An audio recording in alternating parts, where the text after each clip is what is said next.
Hello, welcome my dear student to today's daily news analysis of the Arunachal times. और ये होगा आपका 8 और 9 मार्च का 2026 का हम स्टार्ट करेगा। The first news is join the future of India's orange economy. So ये जो फ्लायर है ये आपका अरुणाचल टाइम्स का फ्रंट पेज में डाला गया था एंड इसमें द ऑरेंज इकोनॉमी, ठीक है, आप लोग अभी सब न्यूज़ में देख रहा होगा ऑरेंज इकोनॉमी के बारे में। सो ऑरेंज इकोनॉमी आपका एग्जाम पर्सपेक्टिव से कितना इंपॉर्टेंट है उसके बारे में हम लोग देखेगा, ठीक है। So summary of the event ये है कि इसको ऑर्गेनाइज कर रहा है ministry of information and broadcasting in collaboration with the NITI Aayog and department of the higher education के साथ। और इसमें की नोट स्पीकर हमारा प्राइम मिनिस्टर नरेंद्र मोदी जी रहेगा। और इसका जो टाइटल है सबके साथ सबके विकास, fulfilling the aspirations of the people, इसका टारगेट टाइटल है। और इसमें कोर आपका यूनियन बजट में इस बार जो ऑरेंज इकोनॉमी के बारे में बताया है उसके बारे में फिर से बताया जाएगा। उसमें जो एलोकेशंस और जो रोल है और जो implementation in schools and colleges में है उसके बारे में बताया जाता है, ठीक है। देन सबसे फर्स्ट थिंग, ये ऑरेंज इकोनॉमिक है क्या। ऑरेंज ज़्यादातर इकोनॉमी में different colours are being used to describe a particular revolutions. जैसे ब्लू इकोनॉमी बोलने से हम लोग सबको पता है ये फिशरी और एक्वाकल्चर से रिलेटेड है ना।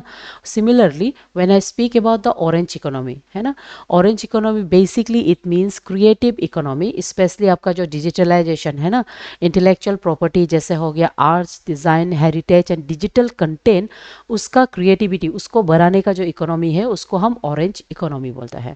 ओके, सो इसमें animation, visual effect, gaming, comics, ये सब उसका सनराइज सेक्टर ऑफ एम्प्लॉयमेंट माना जा रहा है। And content creator labs around 15,000 school labs और 500 कॉलेज लैब्स बनाने के लिए इसको रखा गया है under national education policy framework. और इसका जो नोडल एजेंसी है वो Indian institute of creator technology, वो उसका नोडल एजेंसी रहेगा। ओके, सो ये जो ऑरेंज इकोनॉमी है it basically shows the soft power of the India, जिसमें मेक इन इंडिया का जो ब्रांडिंग है उसको स्ट्रेंथन किया जाएगा। ये एम्प्लॉयमेंट जनरेट करेगा और इकोनॉमी को आईटी सेक्टर में डाइवर्सिफाई करने के लिए मदद करेगा, ठीक है। सो टीम को याद करो, सबके साथ सबके विकास आपका एजुकेशनल गोल, एजुकेशनल पॉलिसी के साथ इम्प्लीमेंट हो रहा है। ओके, और ऑरेंज इकोनॉमी मीन्स सेक्टर यानी कि डिजिटल सेक्टर का growth. Next, government urges women to assert their rights, pursue economic freedom. So recently आपका international women's day every year 8 March को किया जाता है, ये तो एग्जाम में पूछा जाता है। और ये ओकेजन में governor of Arunachal Pradesh K T Patnaik he has called upon the women to recognise their word and also to assert their rights and also to pursued in leadership and economic independence. So exam के लिए इसका जो theme है वो बहुत ज़रूरी है, that is give to gain. Okay, very simple, very short, इसको आप याद रखिएगा। और इसमें रेपल्स ऑफ द चेंजेस उसको कहा गया है, मतलब ऐसे चेंजेस जिसमें वीमेन अपना सोशल और इकोनॉमिक पर्सपेक्टिव में इंडिपेंडेंट रह सके। और साथ ही साथ वो अरुणाचल प्रदेश का जो वीमेन है उसको ऐसे symbol of self reliance and self alliance करते हुए वो मतलब गवर्नमेंट का commitment for their holistic development and future, उसके बारे में वो मतलब रखा गया है, मतलब प्लेसमेंट रखा गया है कि इट विल बी मोर, मतलब ये जो सेक्टर्स है उसको और भी बेहतरीन बनाया जाएगा, ठीक है। सो एग्ज़ाम पर्सपेक्टिव में ये आपका जो इकोनॉमी सेक्शन में वुमेन से लेके इकोनॉमिक इंडिपेंडेंस, वीमेन आज से multiplier effect of the economy, है ना, वो सब आपको याद करना है। और उसके बाद साथ में रोल ऑफ द गवर्नेंस, वो स्टेट पॉलिसी बनाए ताकि ऐसा इन्वायरमेंट बनाए जो gender equality through legislative and development framework डाल सके, ठीक है। And also he has called upon women being the pillars of communities. Okay, so team को ज़्यादातर एग्जाम के लिए, स्पेशली प्रीलिम्स के लिए और मेंस में भी आप ये टीम पुट कर सकता है, गिव टू गेन। तो अरुणाचल प्रदेश में various women empowerment schemes have been implemented, जैसे कि हेल्थ एंड एजुकेशन सेक्टर में गर्ल चाइल्ड के लिए दुलारी कन्या स्कीम डाला गया है। ये एक फाइनेंशियल सपोर्ट देगा। ओरिजिनली 20,000 फिक्स डिपॉजिट के साथ आपको एक्सटेंशन यानी कि till the age of 18 years आपको गवर्नमेंट से फाइनेंशियल असिस्टेंट वो अकाउंट में डाला जाएगा, जिसको आफ्टर 18 ईयर्स आप विड्रॉ कर सकता है। उसके अलावा चीफ मिनिस्टर्स विद्या स्कीम, जहां में प्राइमरी एजुकेशन को एंकरेज करते हुए from the girl from 0 to till 5 years होता है, उसमें 10,000 अकाउंट में डाल दिया जाएगा।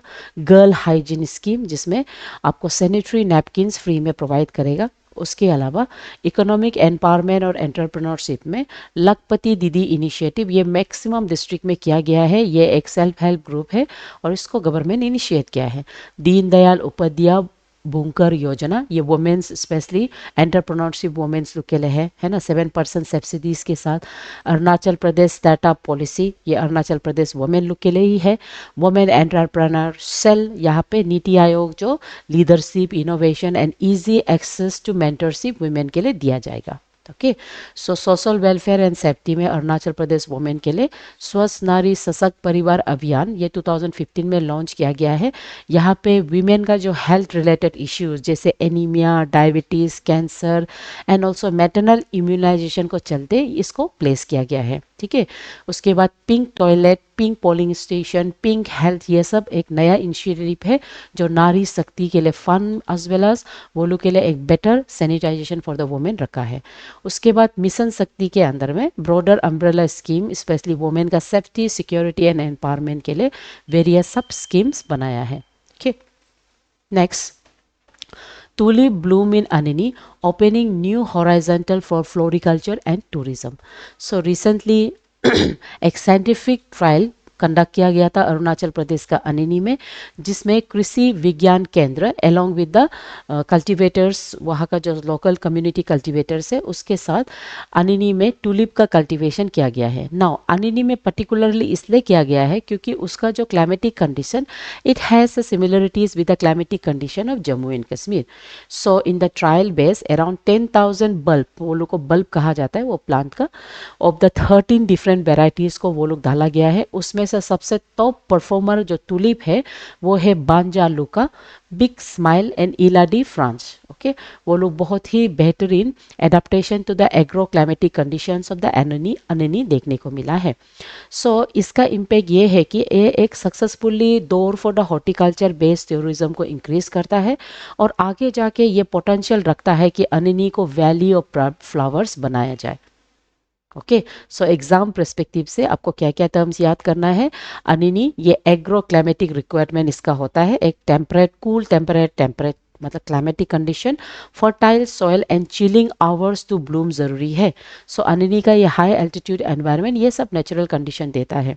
ठीक है, सो इसमें वेराइटीज़ लाइक ड्वार्फ वेराइटी जिसको आप पॉट में डाल सकता है, टॉल वेराइटी जिससे आप कट फ्लावर मार्केट बना सकता है टूलिप को। ठीक है, और उसके बाद इसका इकोनॉमिक सिग्निफिकेंस, ये बहुत हाई वैल्यू कमर्शियल क्रॉप्स माना जाता है जिसका डोमेस्टिक और इंटरनेशनल मार्केट में बहुत इंपॉर्टेंट है। और सच प्लांटेशन अरुणाचल प्रदेश का अनिनी डिस्ट्रिक्ट में इकोनॉमिक डाइवर्सिफाई करने में मदद करेगा। ठीक है, उसके बाद रीजन एक्सपेंशन में हिस्टोरिकली ये जम्मू एंड कश्मीर पे सेंटर था, अभी उसके अलावा अरुणाचल प्रदेश में इसका सक्सेसफुल ग्रोथ देखने को मिला है और ये आगे जाके geographical expansion of the floral culture in the eastern Himalayas यानी कि अरुणाचल प्रदेश में करने में मदद करेगा। ठीक है, तो एग्जाम के लिए ये याद रखिएगा, ये जो टुलिप है ये जीनस टुलिप और फीमेल फैमिली लिलिसिया से बिलोंग करता है।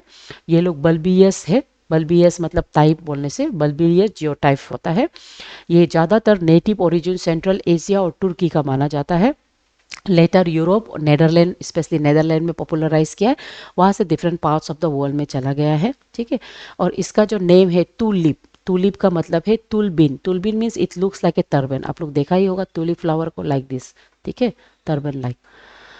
सो एग्रो क्लाइमेट से जो क्वेश्चंस आपको आ सकता है वो ये कूल टेम्परेट क्लाइमेट में जाता है। एंड वर्नलाइजेशन, ये क्वेश्चन टर्म आपको पूछा जा सकता है। वर्नलाइजेशन मतलब एकदम लो टेम्परेचर में फ्लावर का इनिशिएशन और उसका जो इलोंगेशंस होता है उसको हम लोग वर्नलाइजेशन, बेसिकली लो टेम्परेचर में जब ग्रोथ होगा उसको हम बताएगा।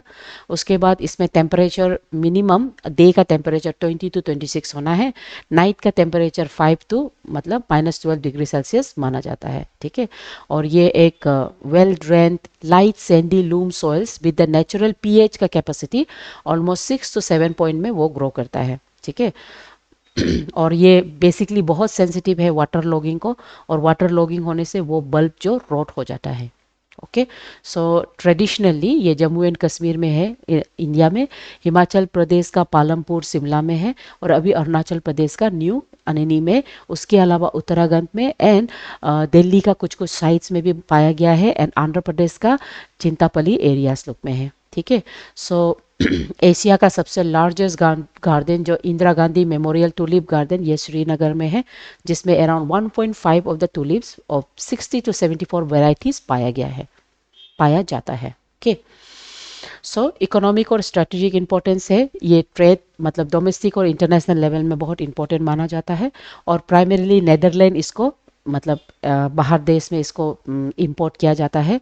उसके बाद ये CSIR का फ्लोरी मिशन के अंदर में इंडिजीनियस बल्ब स्टेशन जैसे कि आपका पुलवामा में जो है, वो इसमें इंपोर्ट और एक्सपोर्ट और रूरल लाइवलीहुड को यहाँ से मतलब डेवलप किया जाता है। ठीक है, तो आगे जाके नेचुरल बेस्ड टूरिज्म में इसका पोटेंशियल रख रहा है अरुणाचल प्रदेश हिली एरिया जो। ओके, और उसके बाद ये जो डिटेल से आप गो थ्रू कर सकता है, इसमें से एग्जाम रिलेटेड ज़्यादातर डिजीज़ हो सकता है। वो डिजीज़ का नाम है ब्रोकन टूलिप्स। ब्रोकन टूलिप एक टाइप ऑफ डिजीज़ होता है जब टूलिप्स में टूलिप ब्रेकिंग वायरस जो अटैक करता है, तो ज़्यादातर इसको लेके पूछा जा सकता है। Okay, so Sensex 2027 house listing operation to begin in Arunachal on 16th April. So Arunachal Pradesh announce किया है कि हाउस लिस्टिंग ऑपरेशन सेंसेक्स और द फर्स्ट स्पेस 2027 का वो लोग अप्रैल 16 से स्टार्ट कर रहा है। ठीक है, और इसमें प्राइमरी गोल ये है कि वो accurate information for better planning and implementation of the future development programme, वो उसका मेन फोकस रहेगा। तो एग्जाम में ये जो सेंसेक्स है ये 2 फेस में कर रहा है। पहला हाउस लिस्टिंग और हाउसिंग सेंसेक्स होगा, उसके बाद पॉपुलेशन एनुमरेशंस किया जाएगा। ये आपका यूनियन सब्जेक्ट मतलब आपका कॉन्स्टिट्यूशन में 3 सब्जेक्ट है ना, आपका जो स्टेट सब्जेक्ट है, सेंट्रल सब्जेक्ट, कॉन्करेंट सब्जेक्ट है एंड यूनियन सब्जेक्ट। तो ये आपका यूनियन सब्जेक्ट का एंट्री 69 के अंदर में है, जो 7th schedule of the Indian constitution, और इसको सेंसेक्स एक्ट ऑफ 1948 के अंदर में सरदार वल्लभ भाई पटेल का एक्ट के अंदर में इसको डाला गया है। ठीक है, उसके बाद नोडल ऑथोरिटी और जो ऑथोरिटी है इसमें office of the registrar general and Sensex commissioner, जो मिनिस्ट्री ऑफ होम अफेयर्स के अंदर में आता है। और सिग्निफिकेंटली यहाँ पे सेकेंड फेज भी वहीं पे किया जाएगा, geographical distribution of the resources and infrastructure के नीड्स पे। और एडमिनिस्ट्रेटिव कंटेक्ट में आपको ये याद रखना है, ये स्टेट स्पेसिफिक जनरल नॉलेज के अंदर में बहुत इंपॉर्टेंट है। ठीक है, उसके बाद अबाउट द सेंसेक्स, अगर एग्जाम सेंसेक्स बोला है तो एग्जाम सेंसेक्स से रिलेटेड जितना डिटेल है एग्जाम के लिए जो फैक्चुअल पॉइंट्स है वो ये। फर्स्ट डिजिटल सेंसेक्स, इस बार का जो सेंसेक्स है वो पहला डिजिटल सेंसेक्स होगा उसमें सेल्फ एनुमरेशन देखा जाएगा। कास्ट एनुमरेशन पहली बार किया जा रहा है इंडिविजुअली आफ्टर द इंडिपेंडेंस, और जियो टैगिंग भी होगा, इसमें डिजिटल लेआउट मैपिंग किया जाएगा। ओके, फर्स्ट फेज अप्रैल से लेकर सितंबर, सेकेंड फेज जो नेक्स्ट ईयर का फरवरी से स्टार्ट किया जाएगा मोस्ट प्रोबेबली होगा। उसके बाद एंसेस्ट्रल टाइमलाइन जो है आपका सेंसेक्स से related, ancient root basically mention किया है ऋग वेदास में, कौटिल्यास अर्थशास्त्र में भी मेंशन किया गया है, मुगल का टेक्सचर में दीन ए अकबरी उसमें बताया गया है पॉपुलेशन के बारे में, और मॉडर्न सेंसेक्स में सबसे पहले 1872, इसको याद रखिए, 1872 में non synchronise census under the viceroy lord Mayo किया गया था। उसके बाद 1881 में फर्स्ट सिंक्रोनाइज, ठीक है, वो आपका लॉर्ड रिपन के अंदर में किया गया था होगा।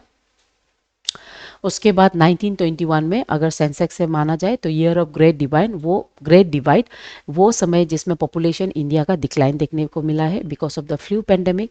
और पोस्ट इंडिपेंडेंस में फर्स्ट इंडिपेंडेंट इंडिया का सेंसेक्स 1951 में हुआ है, ये याद रखो। ब्रिटिश का फर्स्ट सिंक्रोनाइज 81 में, उसके बाद इंडियन इंडिपेंडेंस खुद का इंडिपेंडेंट इंडिया का 1951 में स्टार्ट हुआ है। ये सब फैक्चुअल डाटा से एग्जाम के लिए ज़रूरी है। ओके, तो उसके बाद 2011 में हम लोग का 15 सेंसेक्स हुआ था जिसका स्लोगन था our Sensex our future.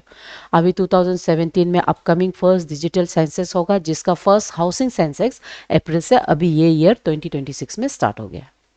Okay, so Sensex से रिलेटेड बाकी रोल्स ये सब आपको याद करना है। Union subject, schedule 7 governing law Sensex act जो आपका सरदार वल्लभ भाई पटेल का था, ठीक है। अथॉरिटी ऑफिस ऑफ रजिस्ट्रार जो मिनिस्ट्री ऑफ होम के अंदर में आता है, ये सब पूछा जाता है, ठीक है। और ये दूसरा बात, ये लोग पर्सनल डाटा कलेक्शन जो होता है वो लीगली कॉन्फिडेंशियल होता है, इसको as a evidence in the court of the law में नहीं डाल सकता है। ओके सो बाकी ये आपको जो हम रिपीटेशन है उसको फिर से फैक्चुअल बना के रखा है, आप इसको गो थ्रू कर सकता है। Done. Tree for a joy India perform demolition act win third T20 world cup title. So recently ये न्यूज़ आप लोग सबको पता है, इंडिया मेंस का cricket T20 world cup champion को वो जीता है डिफीटिंग न्यूजीलैंड इन अहमदाबाद, ठीक है। ये आपका न्यूज़ है। ज़्यादातर न्यूज़ में कौन जीता है, कहाँ खेला है, ये पूछा जाता है, तो यहाँ पे इसका पूरा फैक्चुअल डाटा से, ओके, कौन जीत कितना रन किया है, हेड कोच कौन था, कैप्टन कौन था, कहाँ खेला गया था, ओके। और ये इंडिया का थर्ड टाइटल है, 2017 में मिला है, 7 में मिला है, 24 में, 26 में। डन। नाउ यहाँ पे ऑफिशियल नोट्स, अगर हम क्रिकेट के बारे में बोलता है T20 का फर्स्ट डोमेस्टिक मैच 2003 में खेला गया था, लेकिन फर्स्ट इंटरनेशनल मैच 2005 में खेला गया था। And inaugural ICC T20 world cup बोल के सबसे पहले 2007 में खेला गया था फर्स्ट फॉर्मेट, और ये फॉर्मेट साउथ अफ्रीका में खेला था, जिसमें इंडिया जो पाकिस्तान को हरा के फाइनल चैंपियन बना था, ठीक है, फर्स्ट टाइम। उसके बाद IPL का लॉन्च हुआ है सिग्निफिकेंटली, ये सब तो आप लोग मालूम है, ओके। और क्रिकेट से फॉर्मेट यहाँ में अभी जो एग्ज़ाम के लिए वो ज़रूरी है कि नेक्स्ट कहाँ खेला जाए, ठीक है। सो उसको आप याद रखिएगा, नेक्स्ट T20 वुमेन का वो शेड्यूल होना है इंग्लैंड और वेल्स में, ये ज़रूरी है। मेन का 2028 में जो होने वाला है वो ऑस्ट्रेलिया और न्यूजीलैंड में, तो ये याद रखिए, ऑस्ट्रेलिया न्यूजीलैंड मेन का, वीमेन का इंग्लैंड एंड वेल्स, ओके। उसके बाद question, what is the specific theme mentioned by the governor for the year's women day? ये है गिव टू गेन। उसके बाद according to the article which create ripples of change in the community, ये women के लिए कहा गया है, वो अपना समय, नॉलेज एंड रिसोर्सेस, ताकि वो इकोनॉमिक और सोशली इंडिपेंडेंट रहे, उसके लिए कहा गया है। ये ऑप्शन हो गया B. What is the primary driver of value in the orange economy? Orange economy ये intellectual property and creativity यानी कि डिजिटल मतलब क्रिएटिविटी ग्रोथ का है, उसके बारे में है, ओके। उसके बाद with reference to census 27 operating in Arunachal Pradesh in the recent news consider the following statement. Housing list schedule होगा 16 अप्रैल से, सही। उसके बाद हाउसिंग लिस्ट सेकेंड फेज नहीं, हाउसिंग लिस्ट फर्स्ट फेज में है, उसके बाद पॉपुलेशन, ठीक है, तो ये गलत हुआ। Data collection primarily planning and implementation, ये भी सही, तो ऑप्शन हो गया 1 एंड 3, ठीक। MCQs, उसके बाद मेंस में वुमेन से रिलेटेड क्वेश्चन इंक्लूसिव और स्ट्राइविंग सोसाइटी के लिए आ सकता है, स्पेशली नॉर्थ ईस्ट कंटेक्स के लिए, क्योंकि नॉर्थ ईस्ट का जो सिलेबस है वो GS पेपर 1 में बहुत 70 to 80 marks completely north east अभी है, ठीक है, तो आपको पढ़ना होगा। उसके बाद link between India's economic independence and ripple effect, ये बहुत ज़रूरी है, जैसे अभी बताया गया है इंटरनेशनल वुमेन डे में। रिफल इफेक्ट मीन्स ऐसा इफेक्ट जहाँ में वुमेन का चेंजेस है ना, रिपल फटक से इफेक्ट लाना, वो इफेक्ट वुमेन का सोशल और इकोनॉमिक अफेयर्स में हम ला सकते हैं और उसको इंडिपेंडेंट बना सकता है, क्योंकि women comprises 50% of the economy and 50% of the populations. उसके बाद critically evaluate significance of the, okay, digital senses कितना इंपॉर्टेंट है, उसका प्रोस एंड कॉन्स, और वो कैसे फ्यूचर का सोशियो इकोनॉमिक पॉलिसीज और प्लानिंग बनाएगा, ये क्वेश्चन बहुत इंपॉर्टेंट है, इसको आप प्रिपेयर कीजिए मेंस पर्सपेक्टिव से, okay. Next thought of the day, if you are brave enough to say goodbye, life will reward you with the new hello. So basically कोई भी जगह में कंफर्ट, अगर आपको ग्रोथ दिख नहीं रहा है कोई भी जगह में, डोंट बी टू कंफर्टेबल, ठीक है, it's time to change. So with this thought keep studying my dear student and keep following the news. Thank you.